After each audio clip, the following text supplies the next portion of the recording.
Dua raksasa Eropa tidak lebih baik dari timnas Indonesia U17. Thailand jadi tuan rumah Piala AFF U23, Gerald Vandenberg debut. Pandit nasional sarankan Nova Arianto rekrut pemain diaspora.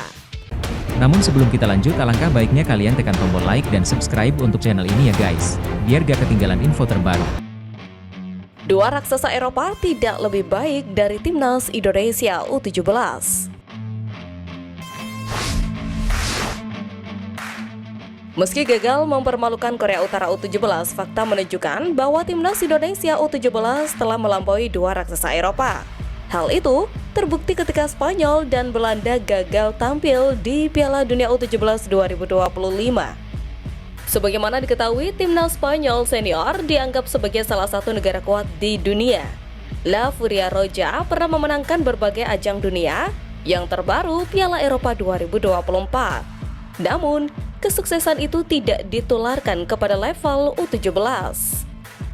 Timnas Spanyol U17 berada di grup A4 kualifikasi Piala Eropa U17 2025 yang sekaligus kualifikasi Piala Dunia U17 2025 bersama Jerman, Austria, dan Norwegia. Meski berstatus tuan rumah, Spanyol U17 hanya finish di posisi 3 dengan 4 angka. Spanyol kalah dari Jerman dan Austria yang finish di posisi 1 dan 2 serta lolos ke Piala Dunia U17 2025. Sementara timnas Belanda U17 sejatinya mencapai babak kedua kualifikasi Piala Eropa U17 2025 seperti timnas Spanyol U17.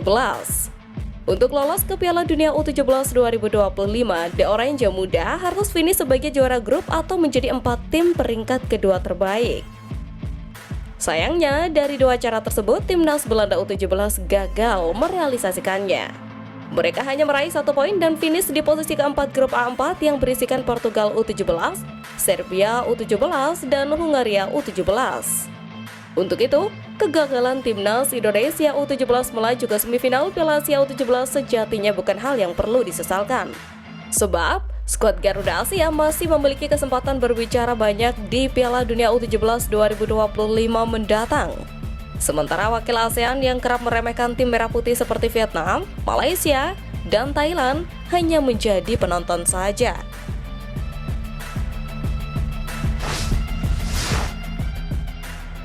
Pandit nasional sarankan Nova Arianto rekrut pemain diaspora.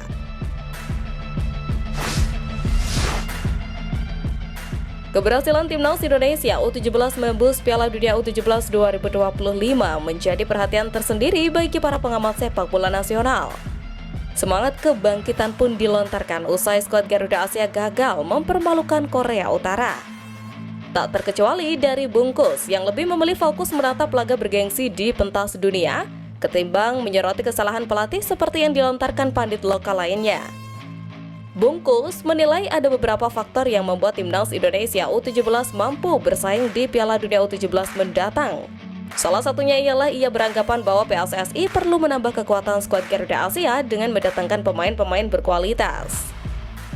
Sebab, di Piala Dunia U17 2025 nanti, timnas Indonesia U17 dipastikan bakal menghadapi lawan-lawan yang jauh lebih kuat dan berpengalaman seperti halnya lawan Eropa maupun Afrika.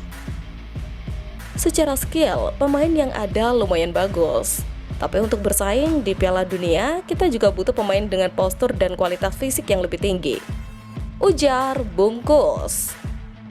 Selain menambah pemain berkualitas, Bungkus juga menyarankan pemain-pemain yang berlaga di Piala Asia U17 saat ini bisa menambah jam terbang di klub masing-masing. Menit bermain ini dianggap bisa mengasah kemampuan para penggawa Garuda Muda. Saran terakhir, Bungkus berharap dalam 7 bulan menuju Piala Dunia U17, PSSI yang saat ini dipimpin Ketua Umum Erick Thohir dapat memberikan fasilitas pemusatan latihan terbaik dan tepat sasaran kepada skuad asuhan Nova Arianto. Thailand jadi tuan rumah Piala AFF U23, Gerald Vandenberg debut.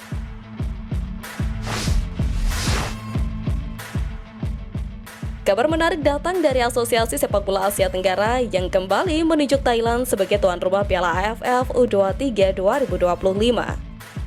Mengutip dari unggahan akun Instagram @theasianball, Piala AFF U23 2025 rencananya digelar pada Agustus 2025. Bagi Thailand, ini merupakan ketiga kalinya mereka menjadi tuan rumah Piala AFF U23. Di dua kesempatan awal menjadi tuan rumah, Thailand sekali juara dan menembus semifinal. Pada 2005 atau di edisi perdana Piala AFF U23, Thailand keluar sebagai juara setelah menang 3-0 atas Singapura di final. Kemudian, saat menjadi tuan rumah edisi terakhir Piala AFF U23 di tahun 2023, Thailand dihentikan Timnas Indonesia U23 di semifinal. Saat itu, Timnas Indonesia U23 asuhan Sintayong menang 3-1. Sayangnya, di partai puncak, skuad Garuda Muda gagal juara setelah kalah adu penalti dari Timnas Vietnam U23. Yang mengundang pertanyaan adalah, keputusan AFF kembali menunjuk Thailand sebagai tuan rumah. Belum diketahui pasti alasan induk sepak bola tertinggi di Asia tersebut. Namun, satu fakta menunjukkan bahwa Thailand lagi-lagi dipercaya sebagai pusat pesta sepak bola tertinggi di ASEAN tersebut. Tentu hal itu bukan menjadi masalah bagi sepak bola tanah air, sebab kini level Timnas Indonesia sudah bukan lagi di Asia Tenggara. Kendati belum meraih gelar, tahun ini skuad Garuda sendiri sudah disibukkan dengan level tertinggi seperti Piala Dunia 2026. Terlebih, Timnas U17 juga sudah mengamankan tiket Piala Dunia U17 2025 yang berlangsung November mendatang. Namun yang menarik, Piala AFF U23 2025 bakal menjadi debut Gerald Vandenberg. Setelah menanti sejak Januari 2025, asisten Clifford tersebut bakal merasakan sensasi menukangi skuad Garuda di ajang Asia Tenggara. Persiapan pun mulai dilakukan di mana Komisaris Utama PT Liga Indonesia Zainuddin Amali telah menyodorkan 60 nama kepada Gerald Vandenberg.